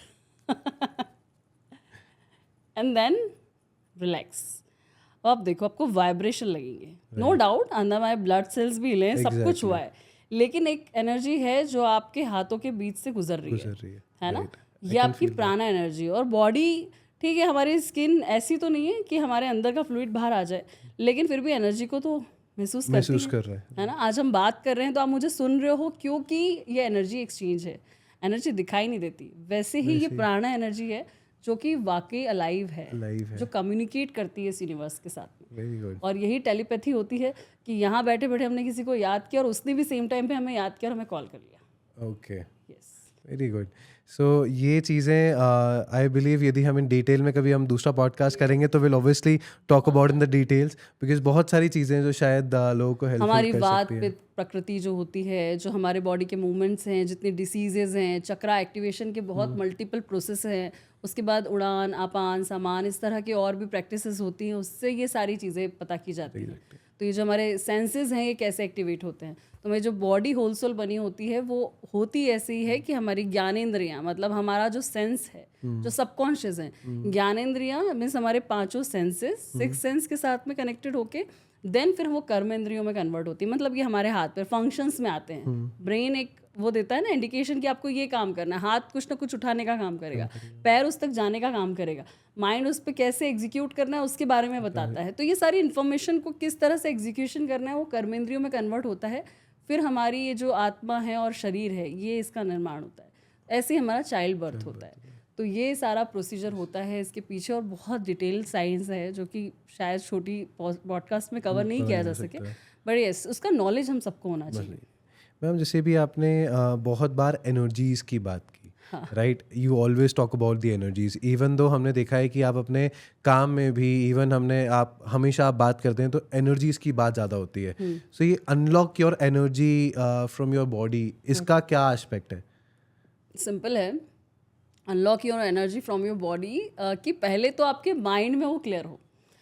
क्या होता है अनलॉक करने का मतलब ये नहीं है कि कहीं चाबी खोलनी है और उससे ताला खुल जाएगा और आपकी बॉडी में एनर्जी बिल्कुल सरोबार हो जाओगे, आप बिल्कुल अब तो मैं सब कुछ करने के लिए तैयार हूँ. नहीं, आपकी बॉडी से एनर्जी इमिट आउट हो रही है. बस इतना है कि आप कभी अलर्ट हैं, कभी अलर्ट हैं ही नहीं. शायद मैम इसके लिए ना मेरा एक फ्रेंड था, he is very much into this yogistic practice and everything, and हमारी एक कॉन्वर्सेशन में उसने मुझे एक बात बताई थी कि ऑब्वियसली जैसे आपने बताया हैंडशेक से एनर्जी एक्सचेंज होती है, बहुत सारी चीज़ें एक्सचेंज होती है. Even we had this topic कि जहाँ पे हम यदि किसी पार्टनर को किस भी कर रहे हैं तो हमारी जो एनर्जी एक्सचेंज होती है उससे नेगेटिव और पॉजिटिव एस्पेक्ट्स बहुत आते हैं, इवन वो आपकी लाइफ में इम्पैक्ट करते हैं. Even though if you are physically intimating with the other partner, so आपकी लाइफ में बहुत सारे चेंजेस उस पर भी डिपेंड करते हैं. तो क्या कितना सच है ये बात? 100% सच है. ओके, हाँ, आप किसी से भी इंटरेक्ट कर रहे हो, कई बार होता है आपके आसपास कोई ऐसा पर्सन होता है जो आपको लगता है बहुत इरिटेटिंग है, मतलब इसके साथ मुझे बात नहीं करनी है. बहुत बार आप एक्सपीरियंस करेंगे, आप नहीं, हम में से कई सारे लोग, फीमेल्स तो इनफैक्ट ज़्यादा ही करती हैं, क्योंकि फीमेल का अपना एक रिजर्व जोन होता है, तो वो हर किसी के साथ कनेक्ट करना पसंद नहीं करती है ना. क्योंकि मेल्स के साथ जब भी आप इंटरेक्ट करते हो तो उनके साथ भी जेन्युइनली आप किसी के टच तक तो बहुत लेट जाते हो. सबसे पहले तो उसके माइंड में जो चल रहा है वो ही इतना लाउड होता है कि वो ऑटोमेटिकली सेंस किया जा सकता है. और फीमेल्स के साथ में क्योंकि चंद्र नाड़ी बहुत ज़्यादा कनेक्टेड होती है, फीमेल खुद ही चंद्रमा है, तो वो उस चीज़ को सेंस भी उतने आसानी से कर पाती है. हमें लगता है कि हम सिर्फ अपनी आवाज़ से चिल्ला सकते हैं, नहीं, आपके थॉट इतने लाउड होते हैं कि जो आप दिमाग में सोच रहे हैं, अगर कोई अच्छा रिसीवर है तो वो कैच कर लेगा कि आपने क्या सोचा है. ओके. तो यस, आप जिसके आपका पार्टनर भी अगर अच्छे मूड में नहीं है और अगर आप उसके साथ फिजिकल इंटीमेसी रखते हैं उस दौरान, ऑटोमेटिकली वो मूड स्विंग्स पूरी तरह से वैसे तो नहीं जो वो सोच रहा है, बट वो कहीं ना कहीं आपकी लाइफ में भी अलग तरह का ट्रॉमा क्रिएट करेंगे. आप भी अपने कामों में बहुत ज़्यादा लो फील करोगे, आपको खुद ही पता नहीं चलेगा मैं लो फील कर ही क्यों रहा हूँ. येस, ऑफ कोर्स, देखिए हमेशा नल चलाने के बाद में पानी जो भरते हैं वो खाली जगह पे ही जाता है, पर जब वो भर जाता है तभी वो बाहर गिरता है. बट बाय चांस आपकी एनर्जी बहुत स्ट्रांग है और आपके पार्टनर की बहुत लो है, तो आपसे तो स्ट्रेंथ वो ले लेगा, बट उसका लो धीरे धीरे धीरे धीरे धीरे करके आपको भी, क्योंकि जिस तरह से बूंद टपकती है और पत्थरों में भी दरार कर देती है, वैसी एनर्जी होती है. हमें पता नहीं चलता है कि बहुत माइन्यूट है, क्या ही फर्क पड़ेगा, लेकिन वो आप पे बहुत इम्पैक्ट डालती है. ओके. यस. एंड मैम मेरा एक क्वेश्चन यहाँ पे ये था कि जैसे हम पहले ग्रह की बात कर रहे थे एंड और हम चक्रास की बात कर रहे थे, हम शनि ग्रह की हमने शायद बात नहीं की वहाँ पे. और जैसे शनि को बोला जाता है कि वो अपने आप में ही एक बहुत बड़े एस्पेक्ट रखते हैं, और जब एक 7.5 आती है तो वो कुछ चीज़ सिखा के भी जाती है और कुछ चीज़ बेसिकली आप उससे बहुत चीज़ें टॉलरेट भी करते हो. सो ये शनि पे क्या इम्पैक्ट आता है जब 7.5 आती है? तो देखिए, सबसे पहले तो शनि, आपने देखा ही है कि शनि जी को कैसे दिखाया जाता है, बिल्कुल ब्लैक. इनको शायद कर्मा का वो भी बोलते हैं कुछ. हाँ जी, कर्मा का तो है ही, कार्मिक ग्रह कहा जाता है इन्हें. और सबसे बड़ी बात यह है कि आपके कर्मा में वो काम जो कि डार्क हैं उसके सबसे बड़े शासक होते हैं शनि ग्रह. डार्क इन द सेंस कुछ भी नहीं है. जैसे मान लीजिए हम आपसे मिले, मान लीजिए आप किसी से मिलते हो, आपने बोला अरे मैं तो आपको बहुत एडमायर करता हूँ, जस्ट आप पलटे और आपने बोला अरे कुछ भी बोलता है यार, इसको तो ठीक है चढ़ा रहा हूँ मैं. ओके. मीन्स आप जो बोल रहे हैं अगर आप वो सोचते हैं तो आपका शनि बहुत अच्छा है, बट आपने सोचा कुछ और आप बोलते कुछ हैं, तो शनि उस हर चीज़ का रिकॉर्ड रखता है. और वो ही डार्क फेज, मतलब आपके अंदर के रावण जो आपसे कर्म करवाते हैं, उसी को वापस से आपकी तरफ लाइफ में उस चीज़ को भोगने के लिए भेजता है. तो शनि का जो कालचक्र होता है वो 2.5 वर्षों का होता है एक राशि के अंदर, पर लेकिन 7.5 और जो 2.5 मतलब ढैया लगती है, ढैया बोलते हैं और 7.5 बोलते हैं. तो जब आपका शनि आपके 12वें हाउस से 1 और 2 में शिफ्ट करता है, तो ये तीनों एक साथ राशियों में जाता है, तीनों हाउसेस में एक साथ भ्रमण करता है, तभी 7.5 लगती है. और जब वो दूसरे भाव में होता है 4 या 8 में जाता है, तो वो फिर ढैया का कारण बनता है. तो ढैया 2.5 साल की होती है. 7.5 को इसलिए सबसे ज़्यादा खतरनाक माना जाता है क्योंकि वो लंबे समय तक शनि के साथ गुजरने वाली है. और होता क्या है कि वो आपके जब 12वें से जाके होके गुजरती है तो हर चीज़ का अंत का समय होता है। आपकी फॉरेन ट्रेवल्स भी वही बताता है, आपका जो 12th हाउस है वहीं से आपकी हर चीज़, मोक्ष भी देखी जाती है, चीज़ों का खात्मा होना भी देखा जाता है, जेल तक के योग देखे जाते हैं, मोक्ष संन्यास लेना भी देखा जाता है। तो अगर ओके। शनि वहाँ आ जाए तब तो फिर जो भी आपने ऐसा कुछ किया है जो आपने कमाया अच्छी इच्छा से नहीं है, या किसी को चीट करके किया है या झूठ बोल के किया है, उस दौरान वो सब चीज़ें धीरे धीरे करके छिनने लगती लगते हैं। हैं। आपके स्पीड में चलते हुए काम एकदम डिले, उसमें ऑब्स्टिकल्स आना, ज़मीन जायदाद के काम नहीं हो पाना, मीन्स आपका जो रूट है कर्मा क्या है, आप पैर से काम करते हैं, मतलब चलते हैं, और हाथ से काम कमाई करते हैं, राइट, राइट। काम कर रहे हो कुछ भी, तो जो भी कर्मा आपके जितने सेवक हैं, जब भी आपके एम्प्लॉय से बनना बंद हो जाए, वो आपके बारे में गलत सोचना स्टार्ट कर दे, सबसे इजीएस्ट तरीका है ये चेक करने का कि आपका शनि खराब हो चुका है। जब भी आपके एम्प्लॉयज़ आपसे खुश हैं, आप जिनसे सर्विस आपके लिए करते हैं जो लोग, अगर वो आपसे सेटिस्फाइड है, नहीं यार सर के यहाँ से तो नौकरी छोड़नी ही नहीं है, सर बहुत ध्यान रखते हैं, और सर बिल्कुल ऐसा भी नहीं कि अब उसके घर में हम रखो करोड़ों दे देंगे, दोनों की अपने इथिक्स होते हैं, अपनी जो भी लीगल फॉर्मेलिटीज़ हैं उसमें अगर वो सेटिस्फाइड है, इट मीन्स कि आपका सेवक आपसे खुश है, आपका शनि आपसे खुश है। Alright. Yes, so basically Shani अपने आप में ही एक बहुत ज़्यादा ये स्ट्रॉन्ग शासक ग्रह है। इसे इसलिए भी देखा जाता है, जैसे आपने देखा होगा जब भी हम श्राद्ध करते हैं, है ना, तो पितरों के लिए हम जो खाना बनाते हैं उसे छत पे डलवाते थे पत्तों पे रख के, कि ठीक है वो खा के चला जाएगा, कौवा आएगा और उसे खा जाएगा। तो कौवे को ही एक वो मीडिएटर कहा गया है। अब तो दिखाई भी नहीं देते हैं, राइट। है ना, अब तो दिखाई नहीं देते, पड़ा रहेगा या फिर कोई और ही जानवर खाता है। जाएगा। बट कौवे को शनि के साथ ही उसकी तुलना की गई है, उसका वाहन वही लिया गया कि भैया प्रीवियस जन्मों से जो आपने अपने पितरों पूर्वजों को जिस तरह के उनके आशीर्वाद आपके साथ हैं, या फिर अगर आपके कोई कार्मिक दोष रह गए हैं, आपकी जनरेशनल दोष भी हो सकते हैं, पैटर्नल से आए हों, मैटरनल से आए हों, उसका अगर भुगतान, उनका आदर सम्मान आप नहीं करते हो तो वो मीडियमशिप भी नहीं होती है, वो कौवा कभी आएगा ही नहीं। तो वो उसका वाहक होता है कि यस यहाँ ये सेवा हुई है, ये दान हुआ है, ये किया गया है, उसको वहाँ तक पहुँचाते हैं एंसेस्टर्स तक। ओके। तो ये इस तरह से पूरी मैथोलॉजिकल सारी कहानियां हैं, और वाकई में सच भी है। तो शनि के पास सारे कर्मों का हिसाब होता है। रहता है। अब कई बार ऐसा होता है कि हमारी सोच बहुत अच्छी है, हमारी लाइफस्टाइल बहुत अच्छी है, हम वाकई अच्छा जीवन जी रहे हैं, कि हम किसी के लेने देने में भी पड़ रहे हैं और हम गलत भी नहीं कर रहे हैं, बट हम भोगे ही जा रहे हैं, मतलब मेरी लाइफ में गलत हो रहा है, मैं तो कितना अच्छा हूँ और मेरे साथ गलत हो रहा है, यार वो तो बिल्कुल ही गलत आदमी और उसकी लाइफ तो बहुत अच्छी चल रही है। तो ये कहीं ना कहीं आपकी प्रीवियस जन्मा में आपने कुछ ऐसा तो किया था जो शायद उस जन्म में रह गया था भोगना, वो अब भोग रहे हैं आप। लेकिन यस, अगर आप अपने बुरे से बुरे समय में भी अच्छी सोच के साथ अच्छा ही काम करें, मजबूरी में गलत फैसला ना लें, गलत रास्ता ना चुनें, गलत ना करें किसी के साथ, तो डेफिनेटली इनके भी चरण होते हैं। जब 7.5 लगती है तो वो शिखर में, मध्य में और अस्त भी रहती है, जबकि वो सबसे ज़्यादा गंभीर जो फल भोगने हैं उन्हीं 2.5 सालों में भोगते हैं हम, फिर उसके थोड़े कम इम्पैक्ट होते हैं अगले 2.5 सालों में, और फिर उसके बाद में बिल्कुल निग्लिजिबल हो जाते हैं। तो इसीलिए कुछ ना कुछ तो होगा, बट वो घटता जाएगा। और अगर अच्छे कर्म रहे हैं तो किसी भी 7.5 में लोग बहुत बड़ी प्रॉपर्टीज, गाड़ियाँ, सब कुछ खरीदते भी हैं, तो 7.5 हमेशा खराब नहीं होती है। यस, और तो कुछ लोगों के शायद बहुत ज़्यादा प्रॉफिटेबल भी होती है। हाँ, प्रॉफिटेबल, वही तो मैंने कहा आपसे कि कई सारी प्रॉपर्टीज़ आप खरीद लोगे, कई सारे बिजनेस आप कर लोगे, पेट्रोल पंप्स और ये इस तरह के माइंस वगैरह के बिजनेस जो लोग करते हैं वो लोग बहुत सक्सेसफुल होते हैं, बड़े बड़े बिजनेसमैन बहुत सक्सेसफुल होते हैं। कई सारे लोग के लिए तो शनि वाकई बहुत सारी ब्लेसिंग्स लेकर आते हैं। तो वाकई में आप अगर कार्मिक हैं, अपने कर्म प्रधान हैं, तो डेफिनेटली शनि आपको गुड रिजल्ट्स ही देगा। मैम, जनरली हम बात कर रहे थे ग्रह के बारे में यहाँ पे। सो बहुत से लोगों का ये क्वेश्चन रहता है कि हमारे ग्रह में हम कैसे पता करेंगे कि कौन सा ग्रह हमारे एक्सीडेंट्स के बारे में क्लैरिटी दे पाएगा, या हमें कैसे पता पड़ पाएगा कि हमारे साथ कुछ बुरा तो नहीं होने वाला है। यस, ऐसा कुछ आइडेंटिफाई हो पाता है? हाँ, अगर आप ये आइडेंटिफाई करना चाहते हैं कि आपका एक्सीडेंट का कौन सा भाव है और उसमें कौन से ग्रह बैठे हैं, तो एक्सीडेंट का पैटर्न भी पता चलता है, और एक्सीडेंट या कोई भी बीमारी या कुछ भी टूट फूट जिसकी वजह से आप अपने बॉडीली इसकी वजह से परेशान हो सकते हो, तो वो चीज़ें सबसे पहले तो आपका जो असेंडेंट है, मतलब आपका जो लग्न है, उससे देखा जाता है कि व्यक्ति की आयु कितनी है, उसमें कौन सा ग्रह बैठा है। तो आपकी एज आइडेंटिफाई हो जाती है, प्लस आपको ये पता चल जाता है कि किस वजह से आपको प्रॉब्लम्स हो सकती हैं, किस तरह की बीमारियां आपको हो सकती हैं। बाय चांस मान लीजिए कि आपका एसेंडेंट, आपके लग्न में चंद्रमा ही है और वही राशि है और वही आपका लग्न भी बन गया, तो आपका बॉडी सिस्टम उसने ऐसा दे दिया कि आप एक तो सबसे पहली चीज़ ऐसा पर्सन बहुत ज़्यादा हाइड्रेटेड होना बहुत ज़रूरी है, उसे पानी पीना वैसे भी पसंद होगा। अगर मान लीजिए चंद्र की स्थिति कमज़ोर है, डिग्री लो है, या फिर वो नीच का ग्रह मतलब आपका वक्रीय हो गया, या किसी भी तरह से उस पर कोई किसी और पापी ग्रह या क्रूर ग्रह की दृष्टि पड़ गई।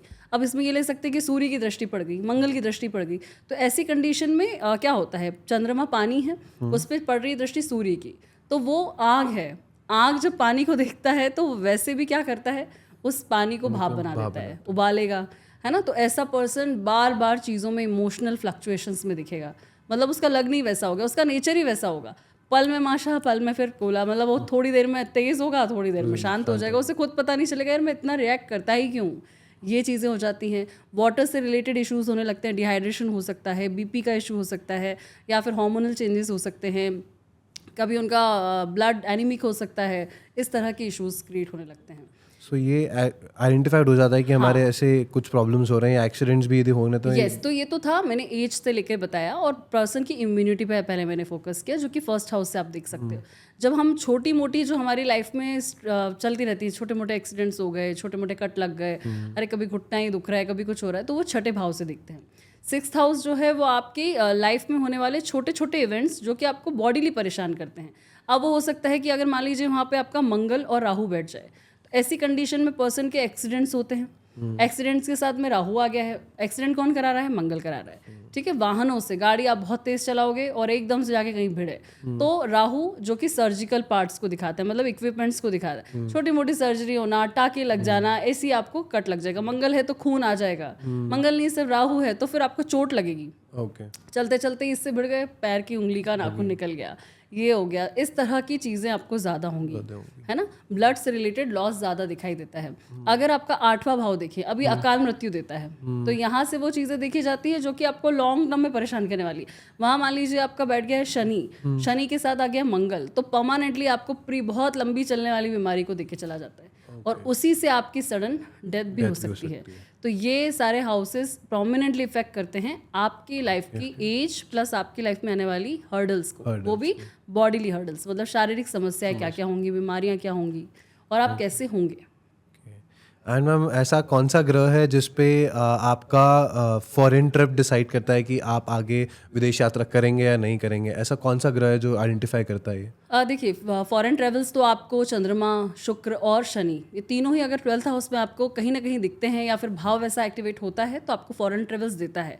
शनि आ जाता है तो वहाँ पे आपको परमानेंट शिफ्ट देता है, पीआर दिलवा देता है वहाँ की, कि आप अपने बिजनेस व्यवसाय के काम से ही वहीं पे आप शायद रहो, घर से दूर रहो, तो फॉरेन ट्रैवल्स देगा। शुक्र आएगा, चंद्रमा आएगा, तो ये ट्रैवल्स आपकी फ्रिक्वेंट नहीं हो सकेगी। प्रोजेक्ट के लिए गए, वापस आ गए, घूमने गए, लाइफ में एक्सप्लोर ही कर रहे हैं, मल्टीपल कंट्रीज़ में जा रहे हैं, तो फॉरेन ट्रैवल्स आपका 12th हाउस आपको दे देता है। 9th हाउस में बैठ जाता है अगर ऐसा कुछ आके, तो 9th हाउस धार्मिक यात्राएं कराता है। जितनी भी रिलीजियस टूर्स होते हैं वो 9th से देखे जाते हैं, ये सारी चीज़ें हैं। 4th हाउस में आ गया तो घर से दूर व्यक्ति कमाने जाता है। फॉरेन ट्रैवल्स नॉर्मली जो वैदिक ज्योतिष है उसमें शुरू से ये माना गया है कि आप अपने नेटिव प्लेस को छोड़ के किसी भी शहर में चले गए, वो उनके लिए फॉरेन हो गया है ना। बट अब हम विदेश यात्राओं की बात करें तो वो लंबी यात्राएं आपको 12th हाउस से भी देख सकते हैं। ओके। एंड मैम आजकल लोग रत्न पहन लेते हैं बिना किसी से पूछे समझे कि हमने ये सुन लिया था, अच्छा ये राशि में ये वाला पहनना चाहिए, तो कोई सी भी फिंगर में पहन लिया, या कोई सा भी रत्न पहन लिया। और ये कैसे आइडेंटिफाइड होता है कि किस इंसान के लिए कौन सा रत्न सही है और कब उसे पहनना चाहिए, कौन से फिंगर में पहनना चाहिए? जी, देखिए, सबसे पहली चीज़ तो ऐसे मल्टीपल क्लाइंट्स हमारे पास आते हैं, कई बार तो ऐसे ऐसे रत्न पहन के आते हैं जो उन्हें बिल्कुल भी नहीं धारण करने चाहिए। नॉर्मली इन्फ्लुएंस क्या होता है कि पहली चीज़ तो ये, एक तो यूट्यूब और गूगल पे मिलने वाली इन्फॉर्मेशंस, हमारी जैसे कई सारे लोग हैं जो इन सब पे डेटा फीड करते हैं, राइट। तो सारे ही एस्ट्रोलॉजर होंगे ज़रूरी नहीं है, और सारे ही उसी संघ के लोग जमा होकर ज्योतिष ही उस पर डाल रहे हैं, ऐसा भी नहीं है।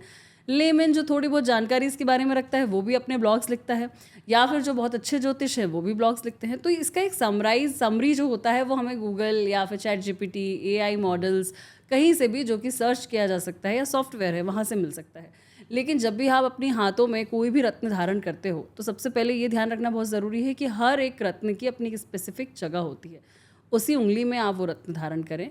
दूसरी चीज़, नॉर्मली लोग सोचते हैं मेरा भाग्य रत्न ये है, पुण्य रत्न ये है। मान लीजिए मेरा गुरु अच्छा है और मेरा भाग्य रत्न बता रहा है कि मुझे पुखराज धारण करना चाहिए, क्योंकि आप सॉफ्टवेयर में जितनी कुंडलियाँ निकालोगे वहाँ पे आपको जो आपके ग्रह अच्छे हैं, जो आपका लग्न है, उससे रिलेटेड ही राशियों के अनुसार आपको रत्न सजेस्ट किए जाते हैं। शुक्र के साथ राहु बैठ जाए तो ऐसा व्यक्ति जो भी दिखने वाली चीज़ें हैं, मल्टीमीडिया मतलब मीडिया के काम है, पीआर के काम है, मॉडलिंग है, फैशन वर्ल्ड है, इनमें बहुत ज़्यादा प्रोग्रेस करता है। Yes, very good. और मैम ये सारे जो रत्न पहने जाते हैं, इससे इसका इम्पैक्ट कितने समय बाद देखने को मिलता है? जो हाँ, इनके रत्नों के अपने अपने कैरेट्स होते हैं। इनमें जो कट्स लगे होते हैं इसी से ही उनके कैरेट डिसाइड होते हैं, है ना। तो कुछ बहुत एक्सपेंसिव होते हैं, जितना ज़्यादा ट्रांसपेरेंट होगा, जितना ज़्यादा क्लैरिटी से दिखने वाला रत्न होगा उसके अपने शेड के साथ में, नेचुरल टोन के साथ में, वो उतना ज़्यादा अच्छा रत्न माना जाता है। और उस पर लगते हैं उसके कट्स। अब वो कट्स क्यों लगाए जाते हैं? जब भी सूर्य की ऊर्जा उस पर पड़ती है, मतलब लाइट पड़ता है, तो वो फोटॉन्स जितने स्पीड से इमिट आउट होते हैं, मतलब जितने कैरेट्स पे जाके टकराए। हीरा क्यों चमकता है? क्योंकि जब उस पर लाइट पड़ता है तो वो उतनी ही ज़्यादा प्रकाशित होता है ना। Very nice. एंड मैम जैसे हम बात करते हैं यहाँ पे एक मैरिज एस्पेक्ट्स की, बहुत से पार्टनर्स हैं जो आज के डेट में नेम चेंज नहीं करते अपने, बट ऑब्वियसली हमारी पुरानी जो रिचुअल्स हैं उसके अकॉर्डिंग जब किसी की शादी होती है तो कोई आता है, फिर नाम उसका सरनेम चेंज होता है, कोई अपने सिग्नेचर भी चेंज होता है। सो क्या नाम चेंज होने के बाद और सिग्नेचर चेंज होने के बाद उनकी लाइफ में कुछ उनकी लाइफ चेंज होती है? 100%, मतलब ऐसे केसेस तो इतने सारे आए हमारे साथ में कि न्यूमरोलॉजी में जब भी आप नेम कैलकुलेट करते हैं तो उसके पूरे नाम का ही इम्पैक्ट उस पर पड़ता है। यस, उनका नेम और उनका सरनेम। तो हो सकता है कि जब तक आपके साथ कंपैटिबिलिटी थी, तो शादी के पहले जो सरनेम यूज़ करती थी, तब तक का नाम तो आपकी जो राशि है, आपका जो बर्थ चार्ट है, उस राशि के ग्रह के साथ कंपैटिबल था, और शायद इतना कंपैटिबल था कि आप बहुत हैपनिंग लाइफ जी रहे थे। जैसे ही शादी होती है, आपका सरनेम उनके साथ लग जाता है, उनके नंबर का टोटल बदल जाता है, मतलब कि टोटल नेम का जो नंबर है वो चेंज हो गया, तो ग्रह बदल गया। ग्रह बदल गया तो कहीं ना कहीं उनकी सोच पे, उनके दिमाग पे, उनके थॉट प्रोसेस, उनका हर चीज़ से कनेक्ट करने का तरीका ही बदल जाता है। आपने देखा होगा कई सारे रिलीजन में तो नेम ही चेंज कर देते हैं गर्ल्स का, राइट, है ना। पंजाबीज में भी होता है कि वो नेम बदल देते हैं, बदल देते हैं। तो नेम ही बदल दिया है तो उसका फिर कैलकुलेशन ही बदल गया है। तो मेरा तो यही कहना है कि जिस तरह से आप अपने बच्चे का नामकरण कराने आते हैं, हमारे पास लोग नेम चेंज के लिए आते हैं या फिर नाम रखने के लिए आते हैं, तो उस समय ही आप जो वाइब्रेशंस चेक करते हो, क्या होता है ना, जैसे सही बोलते हैं आजकल के लोग कि कुंडली सिर्फ लड़के से नहीं मिलानी चाहिए, पूरे घर से मिलानी चाहिए।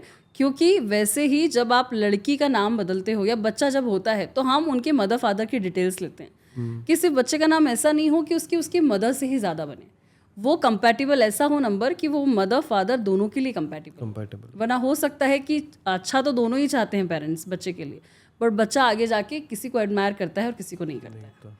उनकी नेम फ्रिक्वेंसी की वजह से उनका पर्सनैलिटी चेंज हो जाता है। पर्सनैलिटी नेम आप पे ऐसा इम्पैक्ट डालता है जो आपकी रोज़ाना की सोच को बदलता है।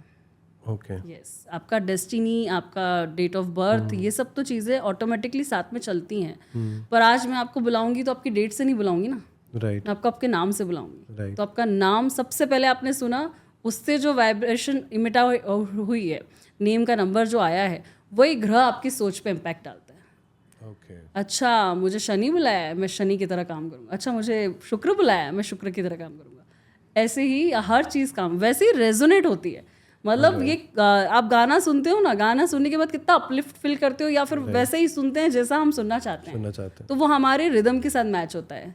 क्यों सारे हमेशा ही पॉप सॉन्ग्स क्यों नहीं पसंद आते हैं, हमेशा ही सैड सॉन्ग्स क्यों नहीं पसंद आते हैं? वो आपकी फ्रिक्वेंसी है जिस पे आप हैं। वैसे ही नेम जब आप बुलाते हो तो उसकी एक फ्रिक्वेंसी होती है जिसके साथ आप रेजोनेट होते हो। Okay, yes. सो जैसे अब बहुत सारे ऐसे होते हैं मैम, लोग जो सिंगल रहना पसंद करते हैं, उन्हें नहीं पसंद होता कि हम किसी के साथ रिलेशनशिप में आए, या कुछ लोग ऐसे हैं जो रिलेशनशिप में ऑलरेडी है पर उनकी बन नहीं पा रही है, कोई भी रिश्ते में जाते हैं लेकिन वो रिश्ता फ्रूटफुल नहीं हो पा रहा है या एक स्टेगनेंट पोजीशन पे नहीं पहुंच पा रहा है। सो उस केसेस में बेसिकली कौन सा ग्रह उनकी लाइफ में इम्पैक्ट करता है? मेजरली जो देखे गए हैं वो दो ग्रह हैं, एक सैटर्न है और एक केतु है। जो कि आपको कभी भी या तो आपको वैराग्य, डिटैचमेंट देता है। शनि बहुत मैच्योर प्लैनेट कहलाता है, मतलब कि वो कारक ग्रह है, कर्मा ग्रह। आपने सही किया, आपने गलत किया, लॉजिकल थिंकिंग। रिश्ते कभी भी लॉजिक से नहीं चलते हैं, वहाँ तो आपको हमेशा ही माफ़ करना होता है और आगे बढ़ना होता है, क्योंकि कोई भी पर्सन आपकी तरह नहीं हो सकता है। तो 100% एक्सेप्टेंस आपको उन चीज़ों में करना है जहाँ वो 100% तो ना सही परफेक्ट मिले, बट 50% परफेक्ट होगा, 50% इम्परफेक्ट होगा आपके अपने व्यू ऑफ पॉइंट के अकॉर्डिंग। उसके हिसाब से तो वो सही है, और वैसे ही आप भी उसके लिए हुए। तो रिलेशनशिप जो मांगता है दो लोगों के बीच में, वो मांगता है एडजस्टमेंट, कॉम्प्रोमाइज़, रिश्ता बनाए रखने के लिए दोनों की अपनी अपनी अंडरस्टैंडिंग्स, मैच्योरिटी। और शनि और केतु जो हैं, और उसके साथ अगर मंगल जुड़ जाए, तो ये इतने इथिकल हो जाते हैं, इतना रिजिड हो जाता है पर्सन कि उसे सही गलत में फिर वो सही का ही साथ देना है, गलत का साथ ही नहीं देना है। और शनि जो है फिर वो ऑर्थोडॉक्स बना देता है पर्सन को कि नहीं, वो कर्मा से ही जुड़ जाता है, नहीं ये गलत काम था तो गलत ही था, आपने ऐसे क्यों किया। और केतु आ गया तो वो ऑटोमेटिकली अच्छी भली लाइफस्टाइल चल रही होगी तो भी सोचेगा यार क्या है यार, क्या ज़िंदगी बस इसीलिए ली है मैंने, मुझे नहीं करना है रोमांस, मुझे नहीं करना है बात, मुझे मी टाइम चाहिए, मुझे पर्सनली अपना स्पेस चाहिए। और रिश्ते में आप मी टाइम बहुत कम फाइंड आउट कर पाते हो। तो ये तीनों चीज़ें क्योंकि रिश्ते में अच्छी नहीं होती है, किसी भी रिश्ते को बनाए रखने के लिए ये तीनों ग्रह बहुत सॉफ्ट होना बहुत ज़रूरी है, तभी रिश्ता चल सकता है। सो ऐसे लोग जो जनरली सिंगल रहना चाहते हैं वो बेसिकली बाय चॉइस नहीं होते। हाँ, बाय चॉइस नहीं होते हैं।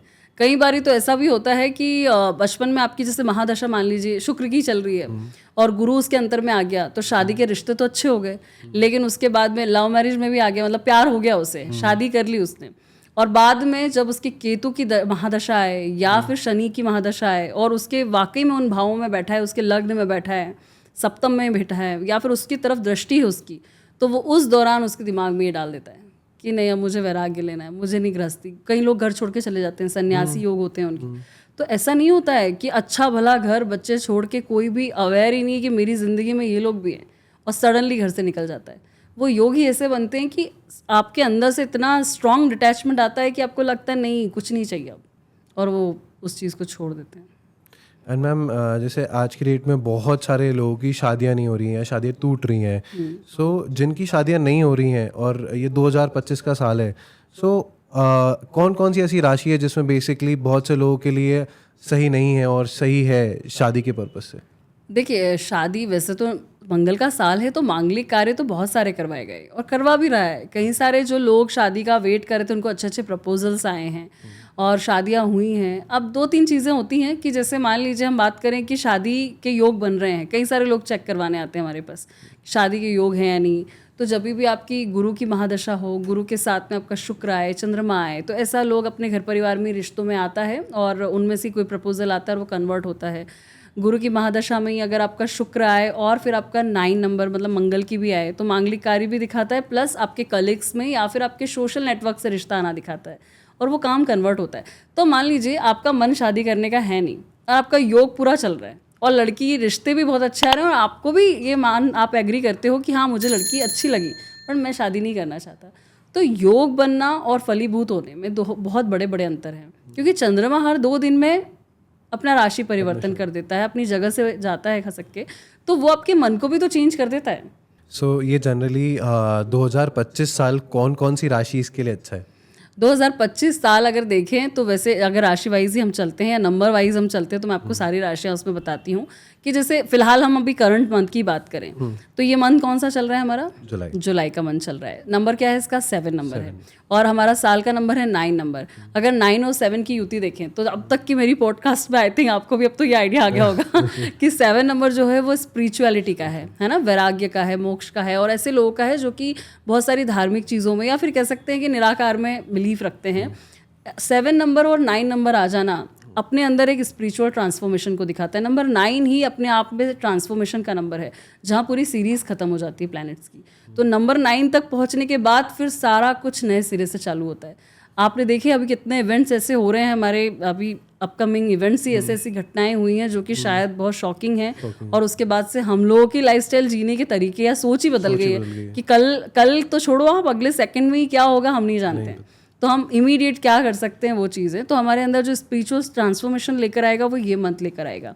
तो प्रोमिनेंटली उन लोगों को ट्रिगर करेगा जिनके भी केतु से रिलेटेड बहुत ज़्यादा, जैसे मान लीजिए अब मैं हूँ, मैं मूल में हुई हूँ तो मेरा जो चरण है उसमें केतु का है नक्षत्र, तो ऐसे लोगों में बहुत ज़्यादा स्पिरिचुअलिटी में अलग अलग सोच आना, अलग तरीके से विजन डेवलप होना या फिर अलग तरीके से लोगों को देखना या लाइफ में बहुत सारी चीज़ों से ऐसी गुजरना, ओके। ये चीज़ें दिखा सकता है।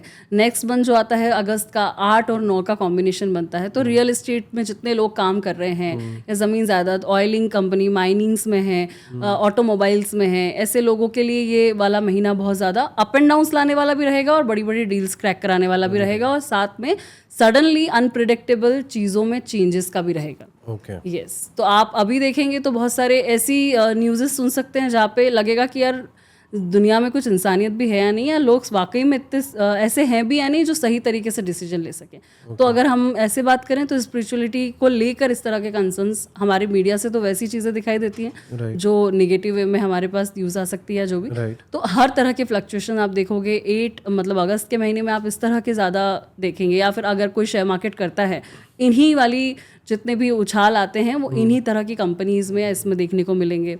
उसके बाद में हम जाते हैं 9:9 में, तो 9:9 तो फिर से और ज़्यादा, जैसे जो हमारा सितंबर मंथ रहने वाला है, ऑटोमेटिकली बहुत बड़ा डिज़ास्टर भी लेकर आएगा, बहुत बड़ी ऐसी न्यूज़ भी आ सकती है जो बहुत बड़ा चेंज लेकर आए।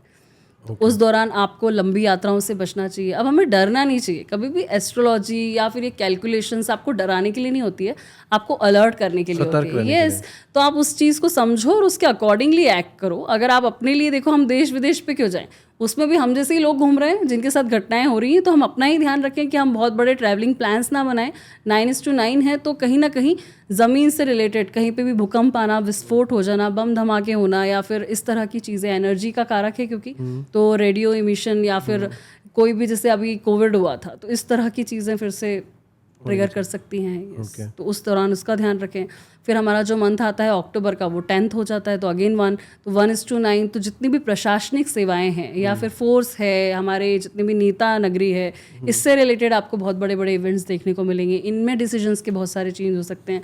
हमारी जो भी इलेक्शन से रिलेटेड है, या इनकी सोच या फिर इनके डिसीजंस ऐसे हो सकते हैं जो कि आम जनता के लिए बहुत ज़्यादा अलग हो सकते हैं, या फिर उसमें आप उछाल देखोगे।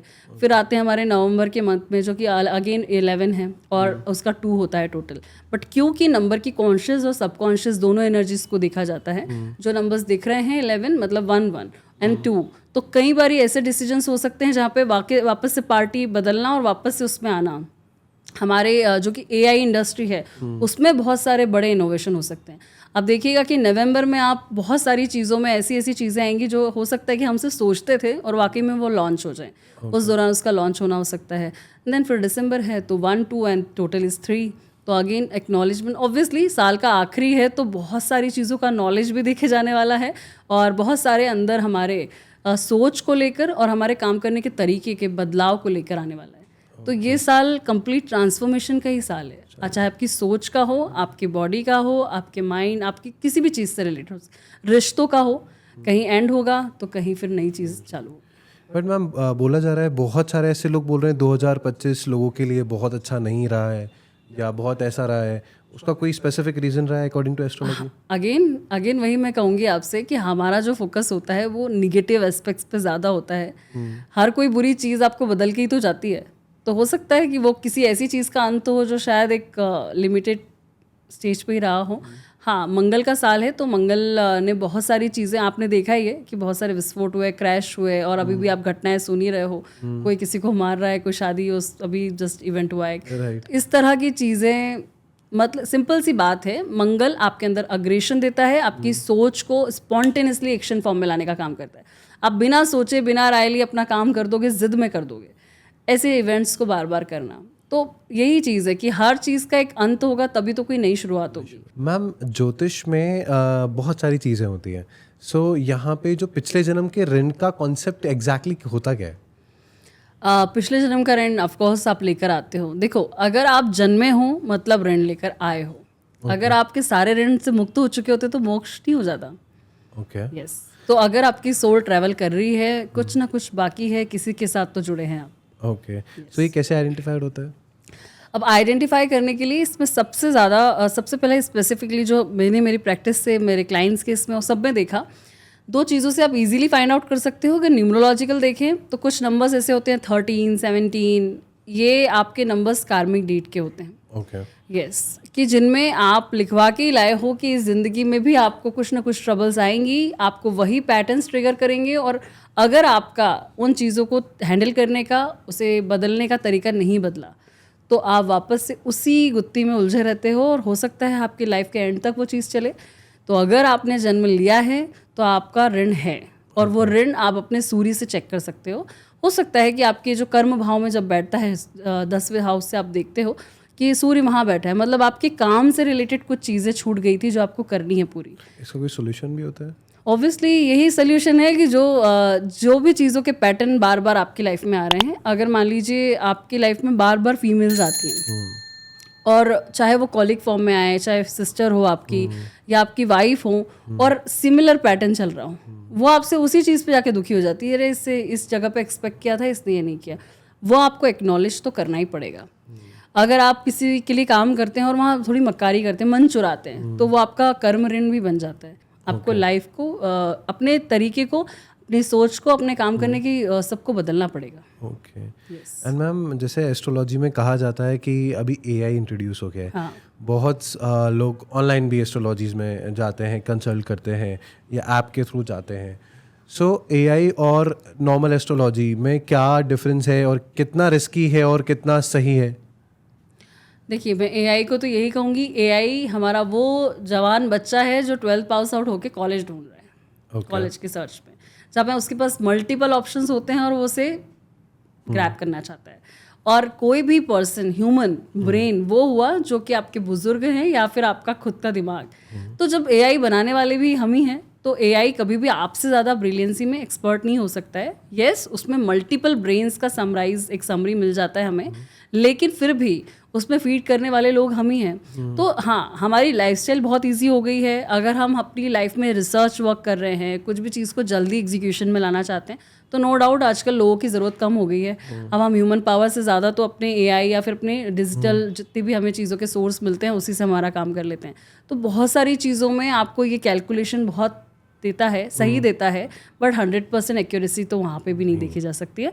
इस यहाँ पे मेंटल अवेयरनेस, या हम बात करें कि हम कैसे हमारे मेंटल जो ज़्यादा थॉट प्रोसेस आ जाता है, डिप्रेशंस में लोग आ जाते हैं, सो उसको हीलिंग प्रोसेस भी कोई देते हैं आपके साइड से? हाँ जी, हीलिंग प्रोसेस यही, इसमें रेकी हीलिंग होती है, शाल्विक हीलिंग होती है, लामा फेरा हीलिंग होती है। हीलिंग के पैटर्न्स हैं जो किए जाते हैं। एक्चुअली हमारा जो बॉडी सिस्टम है, और जैसे हम सांस ले रहे हैं, ठीक है, ब्रीथ्स दिखती नहीं है, वैसे हमारी बॉडी की एनर्जी, मतलब जो ब्रीथ्स हमने ली हैं वो इमिट आउट हो रही है। इमिट आउट भी क्यों होती है, ये ऑरा डेवलप कैसे होता है, जैसे ये लाइट मुझ पर पड़ रही है, ऐसी सनलाइट है ना, तो जितने भी प्लांट्स सन की एनर्जी को एब्जॉर्ब कर रहे हैं, वो सनलाइट उनके अंदर चली गई, उसी से उसमें सब क्लोरोफिल वगैरह होता है, सब कलरेशन होता है, एंड देन फिर उसी फूड को हम कंज्यूम करते हैं। करेक्ट। वो खाना हम खाते हैं, तो क्योंकि उसमें सन की लाइट थी और हम ऑटोमेटिकली हम भी सनलाइट ले रहे हैं, तो सनलाइट अगर हमने खाया है तो वो कहीं ना कहीं तो इमिट आउट होगा ना। True. तो हमारी बॉडी से जब वो होके गुजरता है, तो वो जो हमारे चक्रा या बॉडी सिस्टम में जितने भी हमारे फ्लूइड हैं या चक्रास के कलर हैं, वो जो इंद्रधनुष के कलर हैं, वही इंद्रधनुष के कलर हमारे अंदर से भी इमिट आउट होते हैं। ओके। यस, तो जहाँ ब्लॉकेजेस हैं वहाँ पे उस कलर की वेवलेंथ कम है, जहाँ ब्लॉकेजेस नहीं है उसकी फ्रिक्वेंसी हाई है। तभी तो लोग बोलते हैं कि मैंने ऑरा रीड किया है, आपके ऑरा में वाइट कलर बहुत है, येलो कलर बहुत है। क्यों? क्योंकि वहाँ ब्लॉकेजेस कम है, तो उस वेवलेंथ का कलर बाहर ज़्यादा इमिट आउट हो रहा है। जहाँ ब्लॉकेजेस हैं उसकी दिक्कत अंदर ज़्यादा हो रही है, उसको हील किया जाता है। Okay. उसे एनर्जी लेवल पे हील किया जाता है। उसके एनर्जी लेवल पे हील करने के तरीके ऐसे होते हैं कि जैसे मैंने आपको अगेन फिर से बताया था कि यहाँ पे Right. मैं सोर्स ऑफ एनर्जी हूँ, मैं हीलर हूँ, मतलब मेरा एनर्जी लेवल कहीं ना कहीं तो मैंने साथ के रखा है। Right. तो मेरे तक जो आएगा वो कहीं ना कहीं कमज़ोर होगा एनर्जी पॉइंट ऑफ व्यू से, मेरे टर्म्स में। तो जब आप एनर्जी देते हैं किसी भी पर्सन को, तो 3 मिनट तक उसी इफेक्टेड एरिया पे दिया जाता है। डाउजिंग से हम ये चेक करते हैं कि कौन सा कलर की वेवलेंथ कम है, या फिर हम ऑरा थेरेपी भी करते हैं जिसमें हम वाइट बैकग्राउंड में पर्सन का फोटोग्राफ लेते हैं, तो उनके जो भी जोन में हमें कलर्स दिखाई देते हैं और जो नहीं दिखाई देते उसका ट्रीटमेंट किया जाता है। ओके। एनर्जी फॉर्म से भी किया जाता है, और कलर थेरेपी के लिए क्रिस्टल जो मैंने हमारे ऑफिस में है, तो उसी से ही हम लोग कलर थेरेपी भी देते हैं।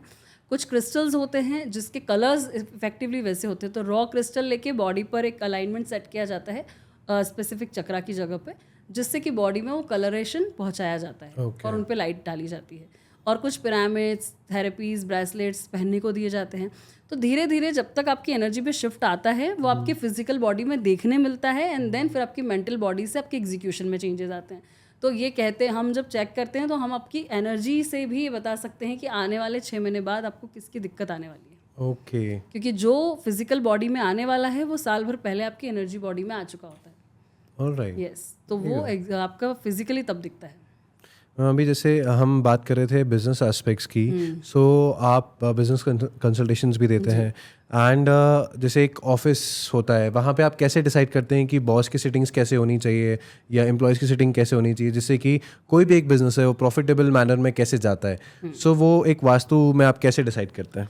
देखिए, इसमें नॉर्मली ये कहा जाता है कि जब भी कोई बॉस बैठता है, तो अगर वास्तु की टर्म्स से देखें तो हमेशा बॉस की जो चेयर है वो साउथ वॉल पे होनी चाहिए। जैसे मेरा बैक जो है वो साउथ होना चाहिए, ओके। एंड देन मेरा जो सामने से देखने का तरीका हो वो नॉर्थ की तरफ हो। तो क्लाइंट की, कस्टमर की दिशा हमेशा नॉर्थ ही होती है, तो क्लाइंट वहीं से आता है। पर ये हमेशा आपके प्रीमाइसेस में हो नहीं सकता, और आपके जो जोन होते हैं उसमें इम्यूनिटी का जोन अलग होता है, आपके कस्टमर का अलग होता है, आपके ब्यूटी और जो भी आपकी लव लाइफ है इसका एक जोन अलग होता है। तो ऐसे 16 जोन्स में अलग अलग एनर्जीज होती हैं। अब जिसका जो प्रोफेशन है उसे उस दिशा की तरफ होना चाहिए। जैसे डॉक्टर्स हैं तो वो इम्यूनिटी की दिशा में बैठ सकते हैं। ऐसे जोन सिलेक्ट किए जाते हैं, तो नॉर्थ ईस्ट, नॉर्थ ईस्ट, इस तरह से अलग अलग जोन्स क्लिक किए जाते हैं। अब मान लीजिए हमारी साउथ में सिंपल अगर हम देखें तो हमारी जो बॉस चेयर है वो हमेशा साउथ की तरफ बैक होना चाहिए, क्योंकि ये नेम फेम, अग्रेशन या फिर हमारे जो भी हम लाइमलाइट में आना चाहते हैं और लोग जितना हमारा ऑथोरिटिव समझते हैं हमें, वो साउथ से ही आता है, क्योंकि वो मंगल की दिशा है। तो ये हमें और फ्यूल करती है, हमें एनर्जाइज करती है, और लोगों की तरफ हमारी इमेज जो है वो बहुत ज़्यादा अच्छी बनाती है। इसीलिए कहा जाता है कि हमेशा साउथ की तरफ आपका बैक हो और आपको देखने वाला आपको साउथ की तरफ से ही देखे। और जितने भी क्लाइंट्स जैसे आते हैं तो उनकी दिशा नॉर्थ हुई, वो आपके साथ बैठे हैं, तो जब भी आप बैठे हैं तो हमेशा बॉस चेयर थोड़ी ऊपर हो। ओके। और आपका जो क्लाइंट है या जो आपकी तरफ बैठने वाला है वो हमेशा लोअर लेवल पे बैठे। ओके। अगर वो आपसे हायर साइड बैठता है तो हमेशा चांसेस होते हैं कि वो आपको कन्विंस कर लेगा अपनी बात। डोमिनेंस ज़्यादा आती है। दूसरी चीज़ ये भी देखी जाती है कि जब भी आप किसी से बात कर रहे हैं तो हमेशा उनके सेंटर पॉइंट पे देखिए। यस। ओके। तो आप जब भी नोज के इस पॉइंट पे देखते हैं तो आप आई विजन ही लगेगा, लेकिन आप सेंटर पे कभी भी किसी पर्सन की तरफ आप अट्रैक्ट नहीं होंगे, उल्टा वो आपकी बातों पे हाँ करता है। तो ये भी एक तरीका होता है। तो ये सारे पॉइंट्स भी हम देते हैं उन्हें।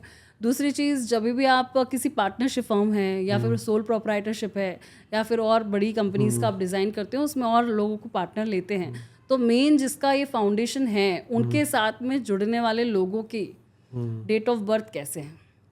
क्या आपके 5 लोगों की कंपनी में या ट्रस्ट में ऐसे लोग हैं जिसमें सेनापति भी है, मंगल भी है, जिसमें एक आपको ऐसे सीक्रेट्स बताने वाला भी कि मार्केट में क्या चल रहा है, तो राहु जिसका अच्छा उसको ले लो। ओके। तो वो आपको हर तरह की स्ट्रेटेजी बताएगा, आप ऐसा करो, ऐसे एग्जीक्यूट करोगे तो ये काम अच्छे से हो जाएगा।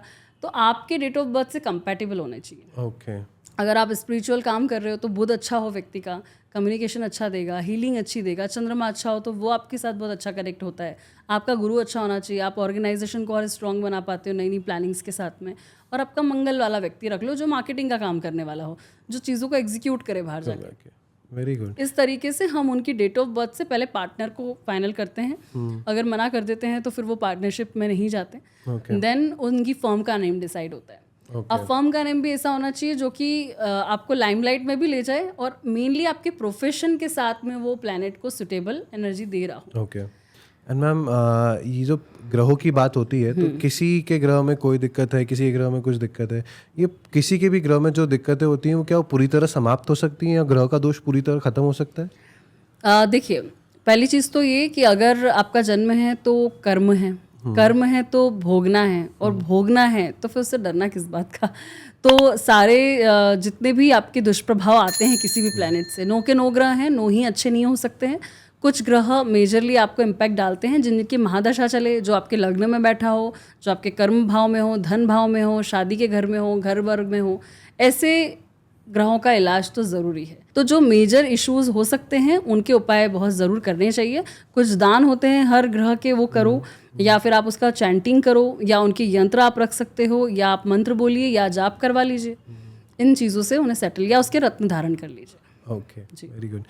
Thank you so much, ma'am. You have given us a very good information, and I believe कि वो audience को बहुत अच्छे से समझ में आए होंगी. Definitely. बहुत चीज़ों पे हमने बात की है. Yes. So I am really thankful to you that you have given us so much information to my audience, and I believe कि आप लोगों को बहुत अच्छा लगा होगा ये podcast.